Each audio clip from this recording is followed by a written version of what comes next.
16, 17, 18 को अगर हम लोग क्वेश्चंस के पर्सपेक्टिव से देखें,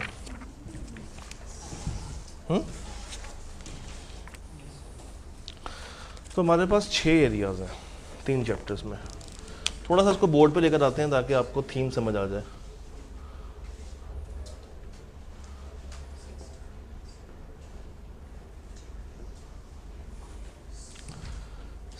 की बात करते हैं पहले। तो 16 में वी हैव 2 एरियाज। पहला है एंटी मनी लॉन्ड्रिंग, और उसके बाद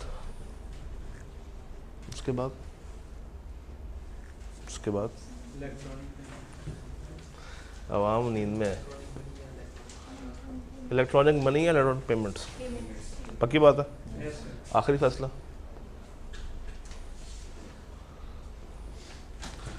सेवनटीन में क्या क्या है?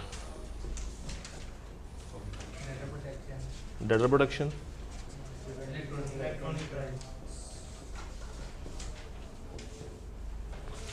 और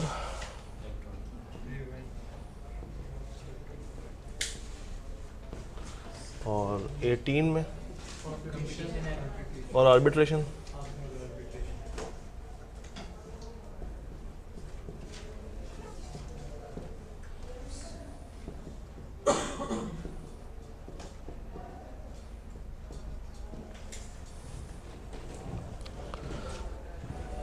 यहाँ से जो एरियाज इम्पोर्टेंट हैं, जो आई के अपने पूछे और नहीं भी पूछे, जो आ सकते हैं, ये हो गया। डेफिनेशन है सबसे पहले पेज पे आती है फाइनेंशियल इंस्टीट्यूशन की। उसके बाद डेफिनेशन है मनी लॉन्ड्रिंग की, जिसको ऑफेंस ऑफ मनी लॉन्ड्रिंग भी कहा जाता है। उसके बाद इसकी पनिशमेंट है, और पनिशमेंट भी 2 हैं, एक इंसानों की और एक है पनिशमेंट फॉर कंपनी। इसके अलावा इस चैप्टर में या इस एक्ट में पूछे जाने वाला कोई बड़ा सवाल नहीं है, तो इसको यहीं पे ख़त्म कर देते हैं। अब आ जाए इधर इलेक्ट्रॉनिक पेमेंट पे। इसमें क्या है? इसमें मेरे पास डेफिनेशन आती है सबसे बड़ी, किसकी? इलेक्ट्रॉनिक पेमेंट की।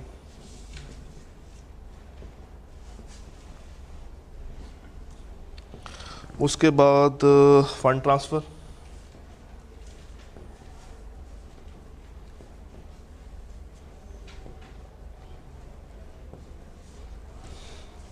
ऑपरेटर, डीपीएस, लाइसेंस कैसे कैसे आप हासिल करते हैं, और ऑपरेशनल अरेंजमेंट्स।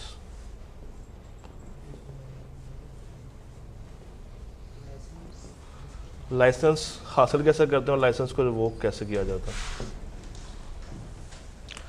ज़रा टॉपिक्स गिनते हैं सिर्फ 16 में से। 1, 2, 3, 4, 5, 6, 7, 8, 9, 10। 16 के सवालों पे हैं ज़रा। 16 ये शुरू होंगे 2022 की अटेम्प्ट से।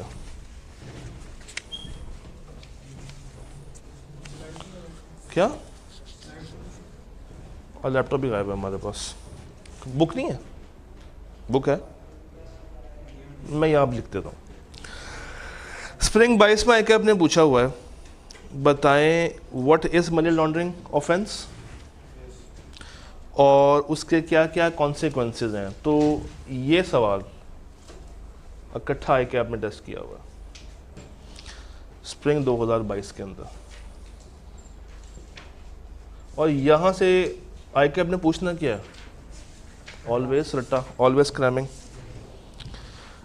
अच्छा जी, इसके अलावा ऑटम बाइस पर अगर मैं आऊँ तो ऑटम बाइस पर के आपने पूछा हुआ है ऑपरेशनल अरेंजमेंट्स।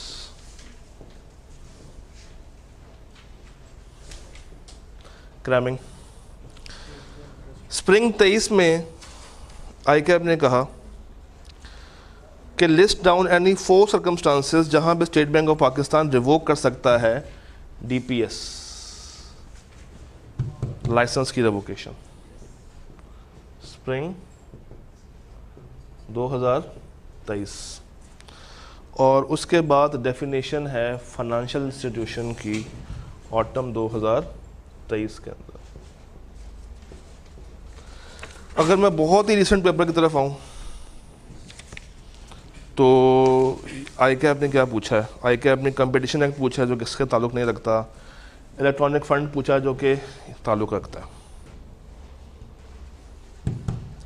4 नंबर के लिए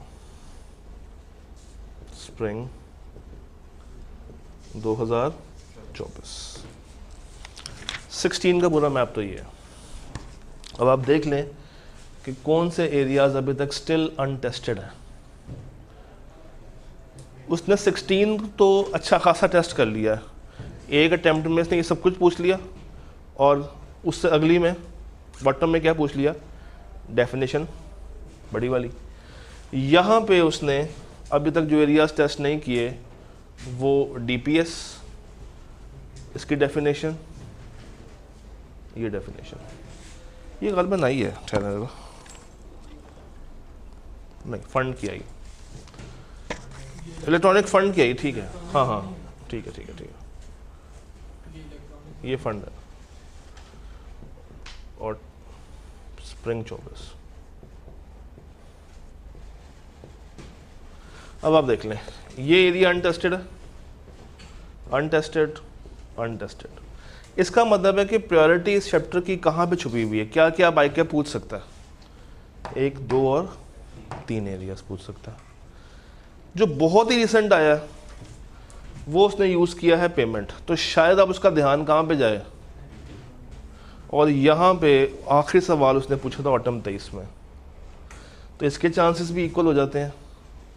इसके चांसेस हैं हम अगर कम है, और यहाँ से किसके ज़्यादा चांसेस हैं, इन 3 एरियाज़ के। और आई के अपने पूछना क्या यहाँ से, प्योर क्रैमिंग 15 से 20 नंबर का पेपर है इन चैप्टर्स में से, 15 से 20 नंबर्स का पेपर है। तो हम अंदाज़ा लगा लें अगर आप ये नंबर लूज़ कर जाते हैं एग्ज़ाम में तो किसका कसूर होगा।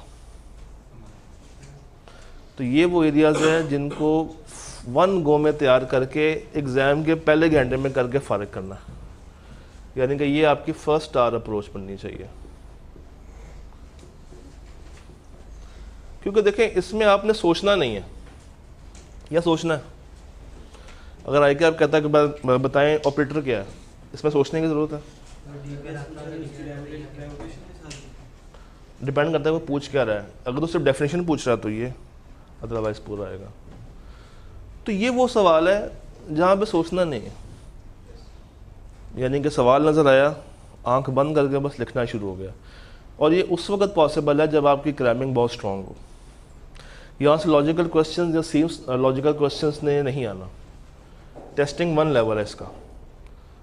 तो देख लें अभी तक जो अनटेस्टेड एरियाज़ हैं ये 3 हैं, वहाँ से भी चांसेस हैं क्योंकि ये बहुत लेट पूछा था कि अपने, तो देर आर हाई चांसेस कि वो इस एरिया को टेस्ट कर सकता है, रिमेनिंग को टेस्ट कर सकता है, इवन यहाँ से ये भी आ सकता है। ये भी काफ़ी टाइम से उसने टेस्ट दोबारा से नहीं किया।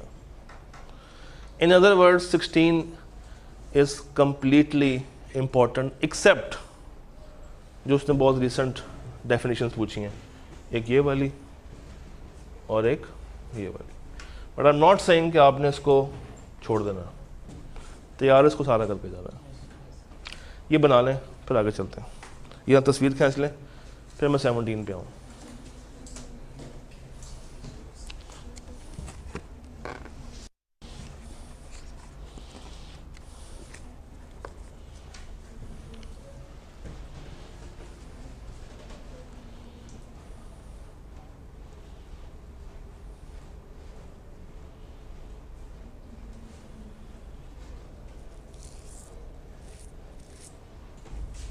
डन, मिटा दें इसको।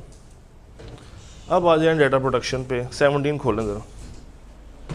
आज हमारी डिबेट इसी कामों पे है, क्योंकि कोई सवाल असर करने वाला तो है नहीं, ना समझाने वाला है। तो अगर हमें थीम समझ आ जाए तो that is more than sufficient. आए 17 पे। 17 पे हमारा बस कितने एरियाज हैं जनाब? 2। पहला डेटा प्रोटेक्शन, दूसरा इलेक्ट्रॉनिक क्राइम्स। अब डेटा प्रोटेक्शन, इसमें जो एरियाज इंपॉर्टेंट हैं, सबसे पहले तो 4 डेफिनेशन हैं।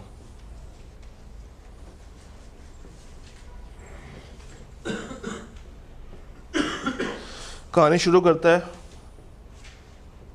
डाटा सब्जेक्ट के साथ, उसके बाद पर्सनल डाटा,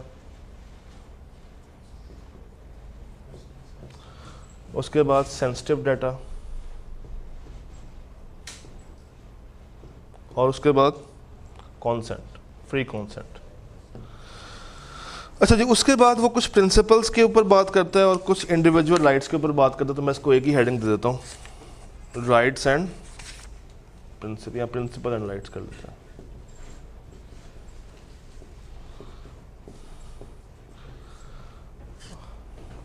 और यहाँ पर आते हैं क्राइम्स में। तो हमारे पास क्या है, अगेन डेफिनेशन है और एक टेबल है। टेबल का रूल तो समझ आ गया होगा। क्या है भला? 2-5 2-5। अच्छा, इसकी डेफिनेशन में क्या है? अनऑथराइज्ड एक्सेस है,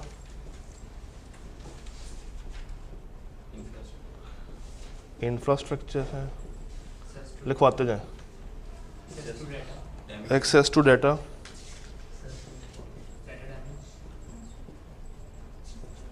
डाटा डैमेज,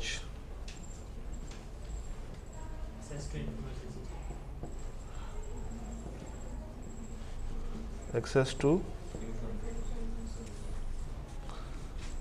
इसमें से आगे आपने अभी तक क्या पूछा? Let's check this out. Although ये रिलेटिवली लेस इंपॉर्टेंट है एज कम्पेयर टू 16 एंड 18। 17 से बहुत ही कम सवाल है, मगर उसका कोई पता नहीं, जंगल का बादशाह, वो कभी भी कुछ भी टेस्ट कर सकता है। 2 सवाल हैं, एक है हमारे पास ये, और ये आके आपने पूछा था स्प्रिंग 22 में, और उसके बाद है क्राइम्स के अंदर ही इस टेबल में से उसने ऑफेंडर पूछा हुआ। इस टेबल में से क्या पूछा हुआ? ऑफेंडर पूछा हुआ है, बॉटम 22 में। सारा भी बताया जा सकता है। अच्छा, रिसेंट पेपर में क्या कोई सवाल यहाँ से आया था? आई डोंट थिंक सो, कोई सवाल यहाँ से नहीं है। तो आप देख लें, पूरा का पूरा data protection is available for sale. यहाँ सेल लगी हुई, कुछ भी टेस्ट नहीं हुआ। और इनमें से इम्पोर्टेंट क्या है? ये 2 डेफिनेशंस, एक सेंसिटिव डाटा, एक पर्सनल डाटा। ये 2 सुपर इम्पोर्टेंट है।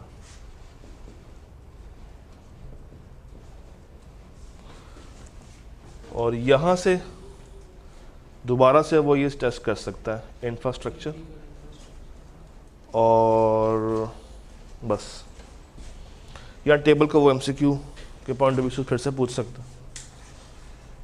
तो दिस इज 17, जिसमें अगेन याद करना है, मगर लॉजिकली इसको तैयार नहीं करना। समझ आ जाए उतना ही बहुत है, इसकी गहराई में उतरने की ज़रूरत आपको नहीं। इसको नोट आने पर 18 पे चलता है।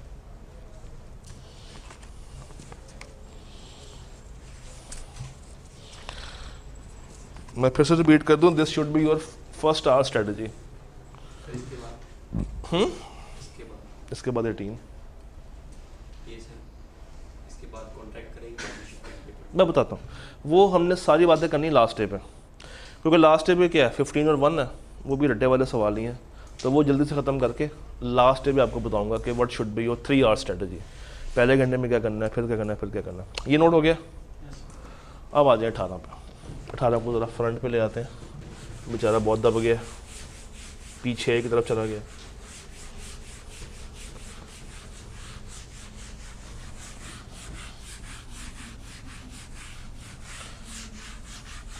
अच्छा, 18वें चैप्टर की ना एक खासियत है, हम कहते तो हैं कि आईकैब यहाँ से लॉजिकल सवाल नहीं पूछ सकता, मगर चैप्टर 18 में ना एक एरिया है जहाँ से चांसेस हैं कि अगर उसका मूड बन गया वो पूछ भी सकता है। बताता हूँ वो कौन सा है, आर्बिट्रेशन वाला। यस, तो कंपटीशन एक्ट और आर्बिट्रेशन एक्ट।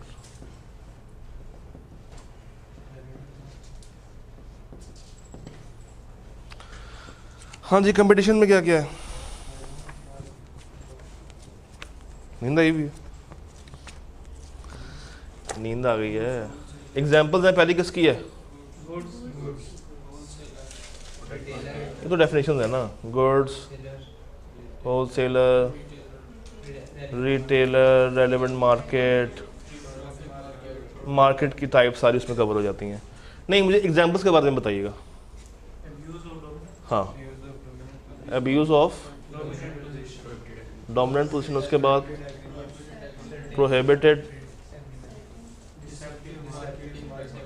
और डिसेप्टिव मार्केटिंग प्रैक्टिसेस। हाँ जी, देखते हैं आईकैब का दिल कहाँ पे लगता है। आईकैब का दिल कहाँ लगता है? स्प्रिंग बाइस में जब फर्स्ट टाइम उसने टेस्ट किया तो उसने डोमिनेंट ये पूछा है, this was asked in spring बाइस।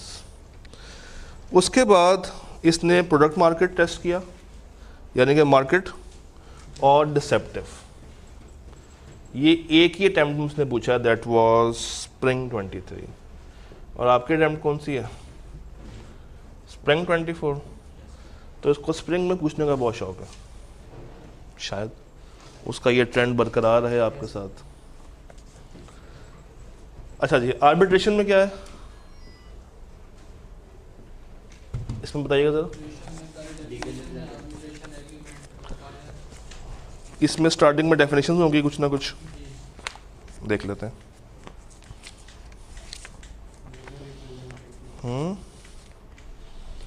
हाँ, मैं एक दफ़ा निकाल लूँ फिर उसको सीक्वेंस में ले आते हैं। तो यहाँ से भी क्या है, डेफिनेशंस हैं, आर्बिट्रेशन की, लीगल रिप्रेजेंटेटिव की, अंपायर की। उसके बाद ये जो पॉइंट है ना प्रोविजन वाला, यहाँ से आईकैब अगर चाहे तो, लॉजिकल तो खैर नहीं, मगर सीम्स लॉजिकल सवाल बन सकता है, क्योंकि वाहिद वो टॉपिक है जिसमें थोड़ी सी डिटेल है क्रैमिंग से हट के। और इसको अगर आप जब तैयार करने बैठें, मैं कोशिश करूँगा कि एक आधा सवाल इसका सीम्स लॉजिकल ना मॉक में डाल दूँ, ताकि थोड़ा सा आपको एक आइडिया हो जाए कि अगर आ गया तो उसको हैंडल कैसे करना। ऑल्दो 99% चांसेस क्या हैं, बट स्टिल 1% का चांस एग्जिस्ट करता है। And then what we have, powers of umpire. अच्छा, पावर्स वो बहुत दफ़ा पूछ चुका है। अगर हम पावर्स की बात करें ना, तो ये जो पावर वाला एरिया है वो उसने काफ़ी टेस्ट किया।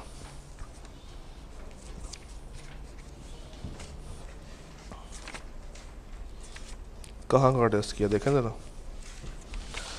जी। 4 पावर्स उसने पूछी ऑटम बाइस में, और फिर से दोबारा पूछी कब, और रिसेंटली क्या पूछा, रिसेंटली कंपटीशन एक्ट में से था, और agreement which are specifically void, ये टेस्ट किया था रिसेंट पेपर में। इट मीन्स आर्बिट्रेशन में 2 दफ़ा उसने टेस्टिंग की है, सिर्फ पावर्स पूछी हैं। अभी तक भाई साहब ने इसको हाथ नहीं लगाया। शायद आपके टाइम में थोड़ा बहुत तंग करने की कोशिश करे आपको, तो आपने वेल प्रिपेयर होकर जाना है। अगेन इन चैप्टर से दोस्ती करना है, जितनी ज़्यादा अच्छी दोस्ती होगी उतने ज़्यादा पास होने के चांसेस होंगे। इनसे दोस्ती की होगी तो पासिंग के करीब करीब जा सकते हैं, इनसे दुश्मनी की होगी तो ये आपको डबो भी सकते हैं, क्योंकि खुद देख लेते हैं। तकरीबन 15 से 20 नंबर का क्रैमिंग है, कितने ले सकते हैं 15 से 20 में से? 10 से 12 ले सकते हैं। इट मीन्स कि आप 38 से 40 पे आ गए हैं पास होने के लिए। और क्रैमिंग सिर्फ यहाँ से नहीं है, इसके अलावा कहाँ कहाँ से है? 4 नहीं है, 1 है, 15 है, 8 है, 5 है, 10 है, 9 है, 6 7 में से आ सकती, 3 में से आ सकती है, आने को 4 में से भी आ सकती है। तो बाकी क्रैमिंग जो है वो राउंड अबाउट 20 से 25 नंबर की और भी होती है। 15 ले लें, करें माइनस 23। फिर सेम लॉजिकल सवाल होंगे, उसमें भी क्या है, ऊपर हाँ ऊपर केस है और नीचे क्या पूछता है, रट्टा, फिर एमसीक्यूज भी है। तो this is the key to pass in exam. इनके साथ 1 के साथ 15 के साथ अगर यारी लगाई हुई है और पहले घंटे में इनको रगड़ दिया, इट मीन्स कि आप सुकून के साथ बाकी का पूरा पेपर अटैम्प्ट करें, आपको पास होने से आई कैब नहीं रोक सकता। मगर कब? जब इसमें आपने वर्ड टू वर्ड बड़ा अच्छा क्रैम किया है। आप में वो स्टूडेंट आना चाहिए जो शुरू में कभी मैट्रिक के टाइम पे हुआ करता था, जो इंटर में केमिस्ट्री और फिज़िक्स को रट्टे लगाता था। वो है अभी तक बच्चा ज़िंदा या जा चुका है? उसको जगाएं, उसको जगाना है, मार मुर नहीं जाता। ये सिर्फ इंसान का एक दिमागी खेल होता है, उसको कौन ना रट्टा लगाना नहीं, मैं कॉन्सेप्चुअल पढ़ता हूँ, कॉन्सेप्ट पे है नहीं यार, बस बताओ लिखना क्या है, वो रट्टा ला लो।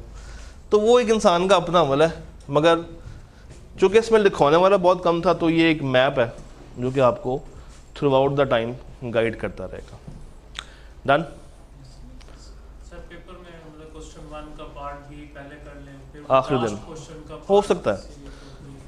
आप कुछ ऐसी बात कर रहे हो कि अगर ये पेपर है तो क्वेश्चन नंबर 1 का पार्ट ए पहले कर लिया और ये फर्स्ट शीट है, और आपने 22वीं शीट पर जाके क्वेश्चन नंबर 1 का पार्ट बी किया। हाँ, तो ऐसा हो सकता है, इसमें तो कोई मजाका नहीं है। और कोई सवाल पेपर पॉइंट ऑफ व्यू से? ऑल्दो लास्ट डे हम लोगों ने यही सारी बातें करनी है, बट स्टिल कोई क्वेश्चन, कोई मसला, कोई परेशानी? जो हमने टेस्ट दिया था उसमें जो आंसर शेयर हुआ, उस पे आंसर हो रहा है, बुक में जो आंसर दिया वो मुझे शेयर करना, कहाँ पे इशू आ रहा? सर ये लाइन छोड़ सकते हैं, अच्छा हर लाइन के बाद लाइन छोड़नी है? कुछ लाइन कैसे? हेडिंग दी, जैसे कोई पीरियड में ये आपने हेडिंग दी, जी ये लाइन छोड़ी, यहाँ पे लिखा, जी फिर यहाँ पे लाइन छोड़नी है, फिर लिखना है। नहीं ऐसे हाँ तो ठीक है, ऐसे कर सकते हो, उसमें मसला नहीं। और कोई सवाल? नन? जय भाग जाए।